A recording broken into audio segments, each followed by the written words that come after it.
Let's connect our hydraulics. Circuit 1 is your transport cylinder. Circuit 2 is your left-hand end wheel cylinder. Circuit 3 is your right-hand end wheel cylinder. And Circuit 4 is your hydraulic jack cylinder. Ensure that all hose ends are clean when plugging them into the tractor.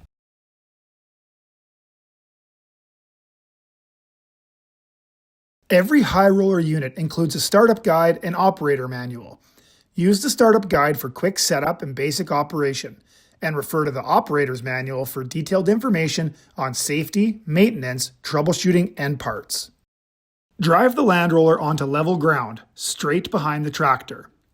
Ensure there is plenty of room behind and to the sides of the land roller for backing into field position. Remove all 3 red cylinder transport bars. There's 1 on the front transport cylinder and 2 located on rear end wheel cylinders. Place the transport bars into the storage positions shown and secure with lock pins. Please note, you may need to activate or slightly extend the hydraulic cylinders to allow removal of the cylinder transport bars. Also note, if engaged, unpin the backup bar and secure it into the storage position. Activate the end wheel circuits, 2 and 3, to turn each end wheel to around 20 degrees max. Try to match the angles on each wheel. Retract the transport cylinder, 1, to lower the center drum until the weight of the drum is on the ground. Slowly back up the land roller until wings are slightly spread. An important note, if one wing opens sooner than the other, turn the wheels on the open wing perpendicular to the wing. This will prevent strain and damage to the machine while opening the other wing. Turn the wheels, circuit 2 and 3, while backing up. Avoid pushing on the sidewalls of the tires. Keep backing up until the wings are straight in line with the center frame. Ensure the wheels are straight before proceeding to the next step. Activate the transport cylinder, circuit 1, to retract the cylinder. Retract until all the roller drums are on the ground. Once all drums are on the ground, set transport circuit to float position. Another important note, set the tractor hydraulic remote that activates the transport cylinder into float position.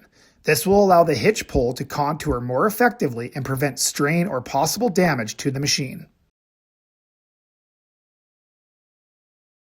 Drive the roller on level ground. Fully extend the transport cylinder, circuit number 1. Please note, end wheels 2 and 3 should be perpendicular to the beam. This will allow the wheel to naturally roll under the machine.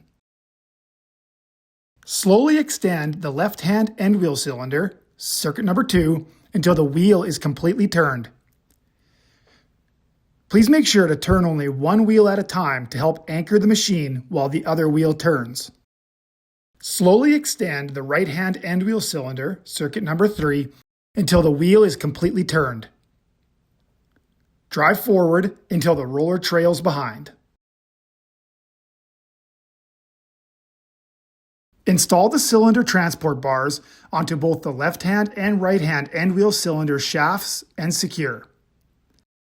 Install the transport cylinder transport bar and secure in place. It is advised to put weight on the transport cylinder lock after locking the cylinder. The backup bar may be installed to keep the wings from separating when backing up the roller into a desired location for storage or parking. The backup bar is only intended to be used to aid in maneuvering when backing up the roller. It is not recommended to use the backup bar while transporting. Make sure to read and follow necessary safety procedures outlined in the Transport Safety section of the Operator's Manual.